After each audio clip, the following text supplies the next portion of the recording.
Hello friends, अजीब दास्तां में आप लोगों का स्वागत है। पिछले पार्ट में आप लोगों ने सुना कि अक्ष जो है फाइनली लंदन पहुंच जाते हैं और कहते हैं कि आई एम बैक ससुर जी, फिर से आपको मेरा सामना करना पड़ेगा। ऐसे कैसे आप मेरी बीवी को किसी और को सौंप सकते हैं, ये तो गलत है। और अपनी बीवी को वापस पाने मैं आ गई हूँ। गलती कर दी आपने। और ये कह के वहाँ से टैक्सी बुक करके अपने घर, अपने ससुराल पहुँच जाती है। तो जैसे ही वो जाती है तो उसके पापा लॉन में ही होते हैं श्रुति के, और वो किसी से फ़ोन पे बात कर रहे होते हैं। उसकी नज़र अक्ष पे नहीं पड़ती और अक्ष जो है वो उनको देखते हैं और बहुत दबे पाँव उनके पीछे आते हैं। तो फ़ोन पे बात करते हुए उनको सुनती है, जिसमें वो किसी को हिदायत दे रहे होते हैं कि शादी में क्या करना है और कैसे करना है। और साथ में कह रहे होते हैं मेरी बेटी की शादी है तो कोई कमी नहीं होनी चाहिए, ठीक है ना। ये सुन के अक्ष को थोड़ी देर तो गुस्सा आता है, बट वो खुद को कंट्रोल करते हैं और एक हाँ भरते हैं और फिर कहते हैं हेलो ससुर जी। जैसे ही वो अक्ष की आवाज़ सुनते हैं वो पीछे पलटते हैं और देखते हैं। अक्ष को देख के थोड़े शॉक्ड होते हैं और फिर तुरंत खुद को संभालते हैं। तो अक्ष कहते हैं क्या हुआ, मुझे देख के आपको कोई खुशी नहीं हुई शायद? तो कहते हैं नहीं ऐसा कुछ नहीं है, लेकिन तुम यहाँ कैसे, तुम्हें मैंने मना किया था ना। तो अक्ष कहता है ओफो, घर में दामाद है, स्वागत नहीं करेंगे, सवाल पूछेंगे, हद है। आपकी बेटी का पति आया है भाई, हाँ तो स्वागत करना तो बनता है भाई आपका, ये गलत है। हाँ, और जहाँ से हम लोग बिलोंग करते हैं वहाँ तो पता है ना आपको, दामाद का कितना ऊंचा दर्जा होता है। और आप हैं कि यहाँ खड़े होके मुझसे सवाल कर रहे हैं कि मैं यहाँ कैसे आ गई। आप मेरी बीवी की शादी कराएंगे हैं और मैं नहीं आऊँगी? ऐसा हो सकता है क्या? ऐसा तो हो ही नहीं सकता। तो मुझे तो आना ही था, मैं भी देखना चाहती हूँ कि ये शादी कितनी धूमधाम से हो रही है। और जिसकी शादी आप करा रहे हो उसकी शादी हो, इसके लिए मेरा होना यहाँ ज़रूरी है ना। तो फिर मैं ही नहीं हुई तो शादी कैसे होगी? अब दुल्हन है तो दूल्हे का होना भी ज़रूरी है। तो अक्ष के पापा कहते हैं कि तुम्हें किसने बताया? तो कहती है आप ही ने तो बताया। कहता है मैंने कब तुम्हें बताया? अभी अभी फ़ोन पे कह रहे थे ना मेरी बेटी की शादी है, कोई कमी नहीं होनी चाहिए।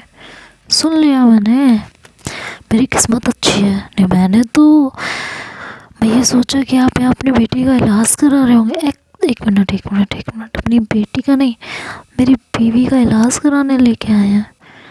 बट यहाँ तो कुछ और ही चल रहा है। अच्छा है, बहुत टाइम से आ गई मैं, नहीं तो कैसे क्या हो गया देखते देखते, है ना। मुझे ये गाना गाना पड़ता। थैंक गॉड, मतलब आप कुछ भी नहीं कर सकते। खैर छोड़िए, ये सब बातें हम बाद में करेंगे। फिलहाल आप हमारा स्वागत कीजिए, हम आए हैं। हाँ, तो कहते हैं कि जिस कॉन्फिडेंस से तुम बात कर रहे हो ना, ऐसा ना हो ये कॉन्फिडेंस तुम्हें तुम्हारा लेके डूब जाए। तो कहती है कि ये कॉन्फिडेंस आपको पता नहीं है ना कहाँ से आया है, आपकी बेटी से आया है। She loves me a lot, समझे? और वो ऐसा कुछ नहीं करेगी जिससे मुझे तकलीफ हो, समझे? आप, उसकी हालत ठीक नहीं है और आप इस बात का फ़ायदा उठा रहे हो, और ये फ़ायदा मैं आपको उठाने नहीं दूँगी। इस चक्कर में भी मत रहिएगा आप। तभी अंदर से उनकी सासू मोम निकल के आती हैं। वो अक्ष को देखते हैं और कहते हैं, तुम कब आए? तो जाके उनके पैर छूती और कहती है, बस जब आपने देखा तभी हम पहुँचे। कैसी हैं आप? तो कहती है, मैं ठीक हूँ। उसके पापा अपनी वाइफ को बड़े घूर के देखते हैं और अक्ष कहता है कि ससुर जी तो हमारा वेलकम कर नहीं रहे, उन्हें तो शायद मेरा आना यहाँ पसंद नहीं आया। बट आप बताइए, आपको पसंद आया या आपको भी पसंद नहीं आया? तो उनके हस्बैंड उनकी तरफ देख रहे होते हैं तो रिएक्ट नहीं करती। तो कहती है कि अच्छा ये बताइए, मेरी बीवी कहाँ है? I am dying to meet her. बताइए ना जल्दी, कहाँ है वो? मिलना है मुझे उससे, बहुत सारी बातें करनी है। तो उसके पापा सामने आते हैं और कहते हैं कि डॉक्टर ने उसे अभी किसी से भी मिलने से मना किया हुआ है। कहती है कि ऐसी कौन सी डॉक्टर है जिसने उसे किसी से भी मिलने से मना किया हुआ है? ज़रा हमें भी मिलवा दीजिए उस डॉक्टर से, हम भी बात कर लें। और अगर हर किसी से मिलने के लिए मना ही किया हुआ है तो फिर आपने कैसे यहाँ रखा हुआ है? आप भी छोड़िए, नहीं तो इन्फ्लुएंस तो वो आपसे भी हो सकती है। खैर उसकी मम्मी कह देती है कि वो अंदर है लेफ़्ट साइड रूम में। तो अक्ष वहाँ से अपना बैग लेके अंदर चले जाते हैं। उसके पापा आते हैं, उसकी मम्मी का हाथ पकड़ते हैं जोर से और कहते हैं कि तुमने बताया ना इसको, मैंने तुमको मना किया था, लेकिन तुम अपने आगे किसी की बात सुनती क्यों नहीं हो? कहती है मैंने नहीं बताया है। तो उसे क्या हवा में पता चल गया? तो कहती है मुझे क्या पता, उससे पूछा नहीं आपने? कहती मैंने पूछा। तो कहता तो कुछ तो कहा होगा ना उन्होंने, उसने मुझे फ़ोन पे बात करते हुए सुन लिया था। कहती हाँ तो आप मुझ पे क्यों चिल्ला रहे हो? आपको ध्यान रखना चाहिए था ना बात करते हुए कि कोई आपको सुन तो नहीं रहा। आप खामखा मेरे ऊपर पिल फाड़ रहे हो, आपकी मैंने कुछ किया ही नहीं है। आपका सही है, जब मन करे मुझ पे चिल्ला लो। कहते हैं समझ रहा हूँ मैं। तो क्या समझ रहे हैं आप?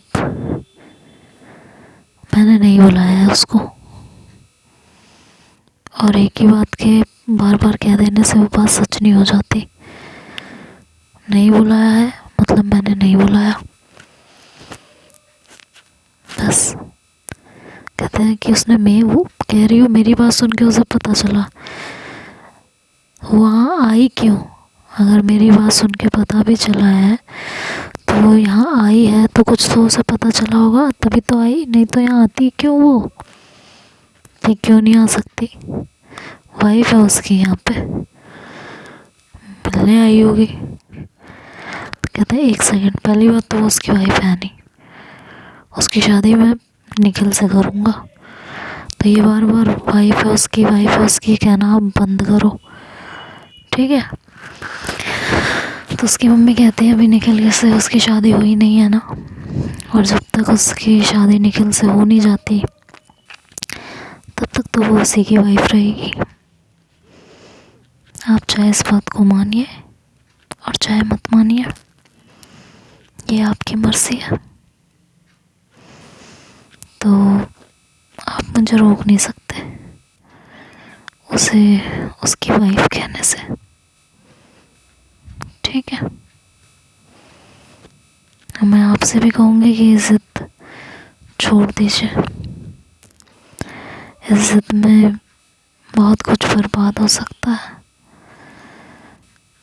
बहुत सारी जिंदगियां तबाह हो सकती हैं।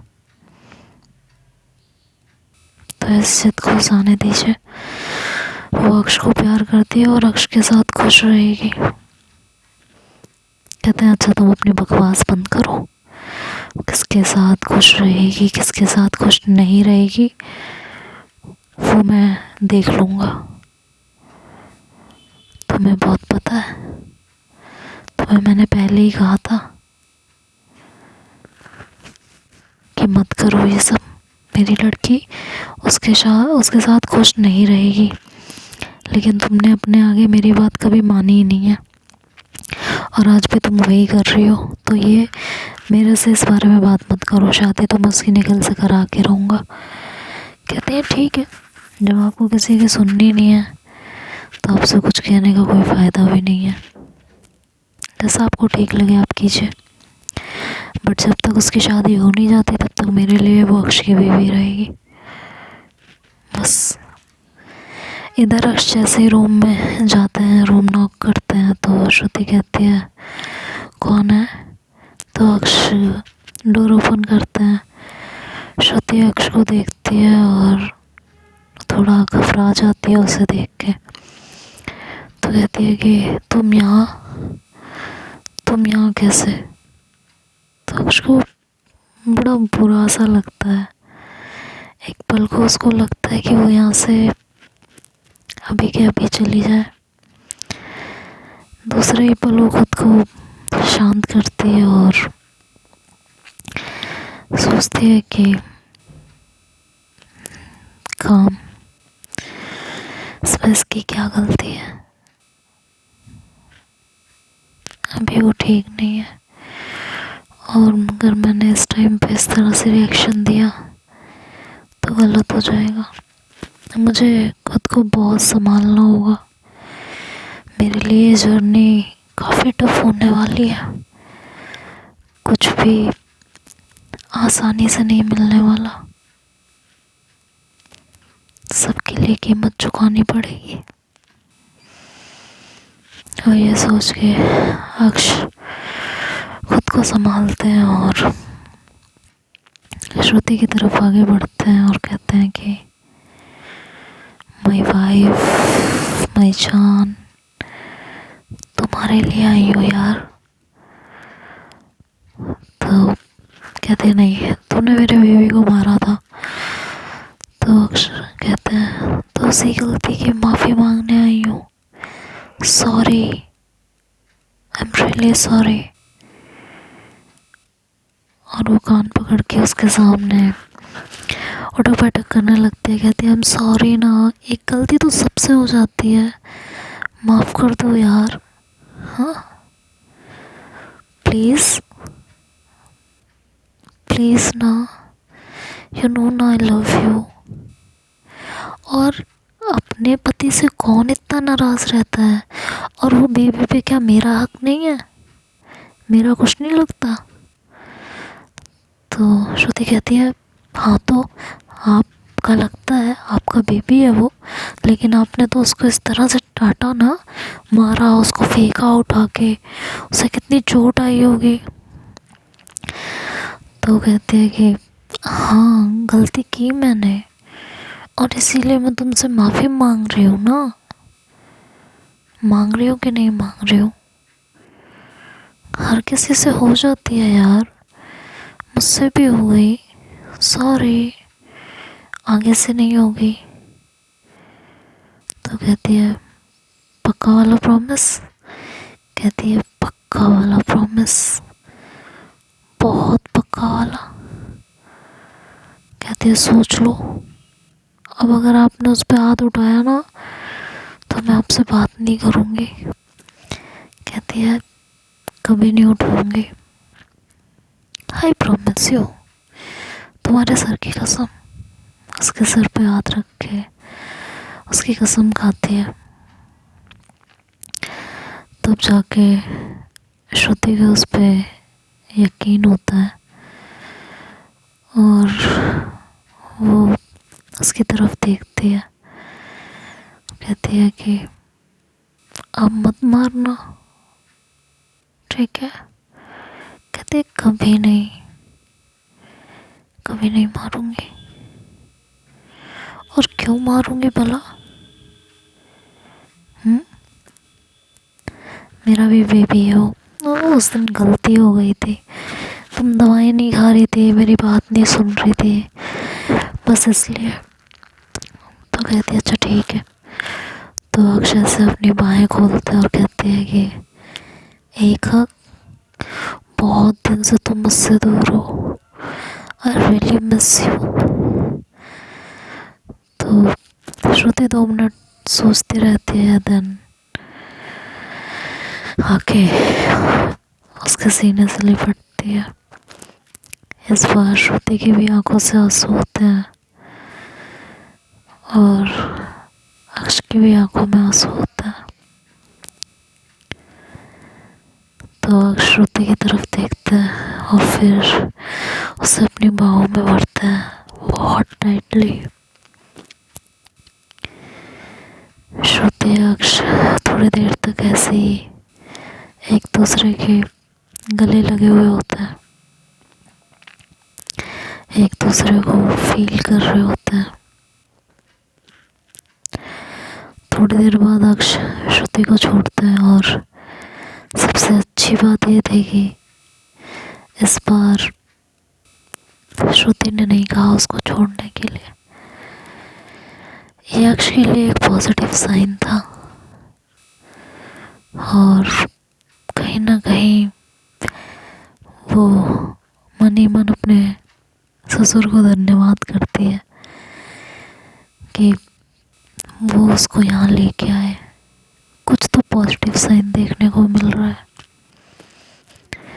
ठीक है, उन्होंने एक प्रॉब्लम क्रिएट करनी चाहिए, बट सब ठीक हो जाएगा, सब ठीक हो जाएगा। मैं श्रुति को किसी और की होने ही नहीं दूंगी, सिर्फ मेरी है और सिर्फ मेरे साथ ही रहेगी। She is my love, she is my love. और फिर श्रुति को अलग करती है और कहती है सो कैसा रहा अपने मम्मी पापा के यहाँ आपका दिन? कहती है बहुत अच्छा रहा। तो कहती है तुम्हें पता है ना यहाँ क्या हुआ था? तो श्रुति कहती है क्या हुआ था? अक्ष कहते हैं सोचो ना क्या हुआ था।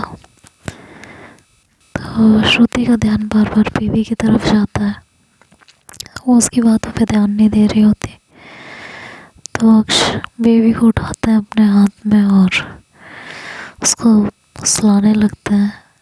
तो श्रुति कहती है क्या कर रहे हो? कहती है सुला रही हो ना, वो सोएगी, वो सो जाएगा, तभी तो हम दोनों बातें करेंगे एक दूसरे से, ऐसा तो तुम मुझे भाव भी नहीं दे रही हो।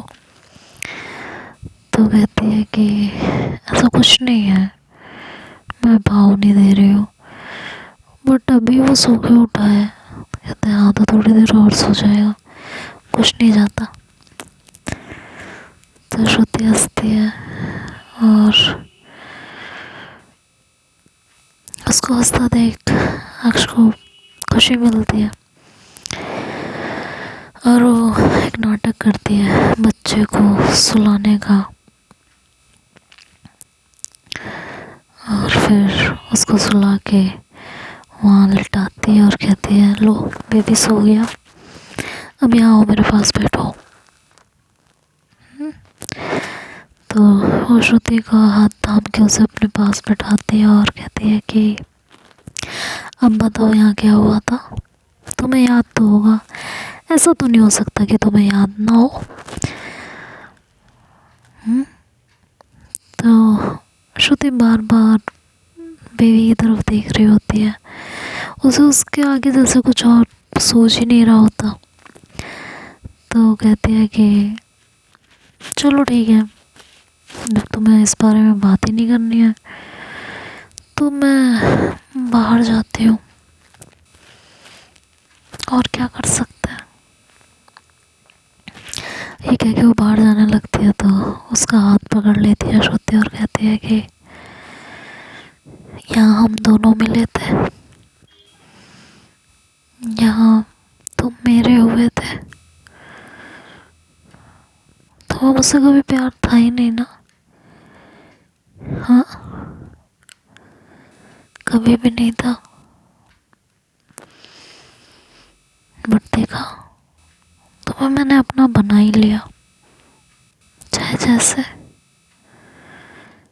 और फिर हमारी एक अच्छी सी ज़िंदगी शुरू हुई, फिर हमें बेबी हो गया, ये रहा हमारा बेबी।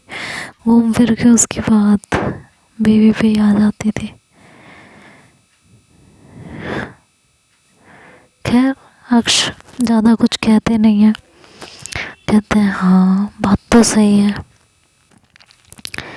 बिल्कुल सही बात। अब ये बेबी हम दोनों को और एक करेगा, हमारे बीच का प्यार और बढ़ाएगा, है ना। कहती है हाँ ना, बट आप उसे मारोगे नहीं। तो कहती है अच्छा ठीक है, नहीं मार रही मैं, किसी और को मार लूँ।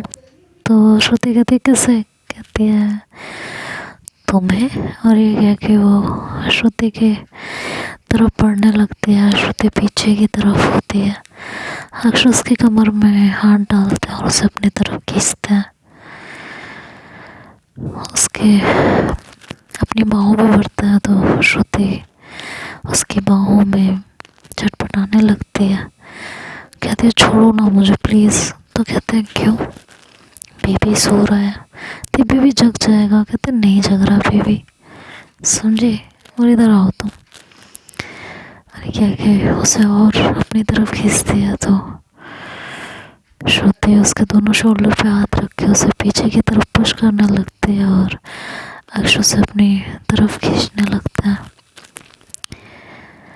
अक्ष कहते हैं कितने टाइम से तुमने मुझे हक नहीं किया है, तुम्हारा सारा टाइम बेबी को चला जाता है, बेबी हो गया तुमने मुझसे प्यार करना ही बंद कर दिया यार, ऐसे थोड़ी ना होता है। तो श्रुति उसकी तरफ देखती है और कहती है बेबी बेबी होता है। कहते तो मैं भी तो तुम्हारा बेबी हूँ। कहती नहीं, ये है मेरा बेबी। तो उसकी बाहों से छूटने की कोशिश कर रही होती है और अक्ष उसे अपनी बाहों में भर के रखता है। अब आगे क्या होगा ये हम नेक्स्ट पार्ट में सुनेंगे, तब तक के लिए bye bye, take care. Thanks for watching, like and comment.